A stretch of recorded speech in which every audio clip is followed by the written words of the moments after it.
আজি আন্তঃৰাষ্ট্ৰীয় হিন্দু পৰিষদ, ৰাষ্ট্ৰীয় বজৰং দল, ৰাষ্ট্ৰীয় মহিলা পৰিষদ, ৰাষ্ট্ৰীয় ছাত্ৰ পৰিষদৰ যৌথ উদ্যোগত গৌৰীপুৰত প্ৰতিষ্ঠা দিৱস পালন।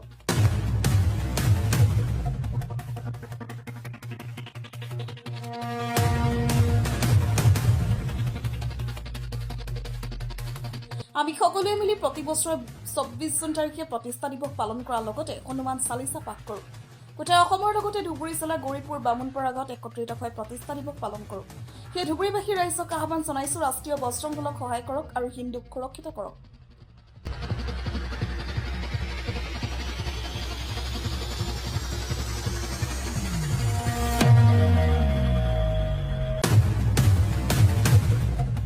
আজি আমি আন্তঃৰাষ্ট্ৰীয় হিন্দু পৰিষদ, ৰাষ্ট্ৰীয় বজৰং দল, ৰাষ্ট্ৰীয় মহিলা পৰিষদ আৰু ৰাষ্ট্ৰীয় ছাত্ৰ পৰিষদৰ উদ্যোগত আমি গৌৰীপুৰৰ বামুণপাৰা গাঁৱত প্ৰতিষ্ঠা দিৱস উদযাপন কৰোঁ আৰু লগতে আমি হনুমান চালিচা পাঠ কেন্দ্ৰ আমি আৰম্ভ কৰোঁ।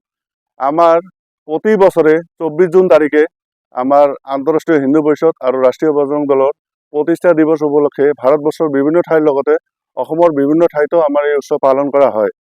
আৰু আমাৰ গুৰুজী ডক্টৰ প্ৰবীণ ভাই তগৰীয়া, আমাৰ হিন্দুৰ হৃদয় সম্ৰাট ডক্টৰ প্ৰবীণ ভাই তগৰীয়াৰ নেতৃত্বত আমি এই সংগঠনখন আজি ৮ বছৰ সমাপ্ত কৰিলোঁ। আৰু আমাৰ এই সংগঠনৰ কাৰ্যক্ৰমবিলাক এনেকুৱা যে আমি কি কৰোঁ, নাৰী সবলীকৰণ, নাৰী সুৰক্ষা, নাৰীৰ আত্মৰক্ষা, তাৰপিছত আমাৰ সৰু ল'ৰা ছোৱালীৰ বৌদ্ধিক প্ৰতিযোগিতা, লগতে ব্লাড ডনেট আৰু বিভিন্ন ধৰণৰ কাৰ্যকলাপ আমি হাতত আৰম্ভ কৰোঁ। আৰু আমাৰ সংগঠনৰ যোগেদি লাভ জেহাদৰ লগতে গৌ মাতৃৰ সুৰক্ষা আৰু বিভিন্ন ধৰণৰ কাৰ্যকলাপ আমি হাতত লৈছোঁ।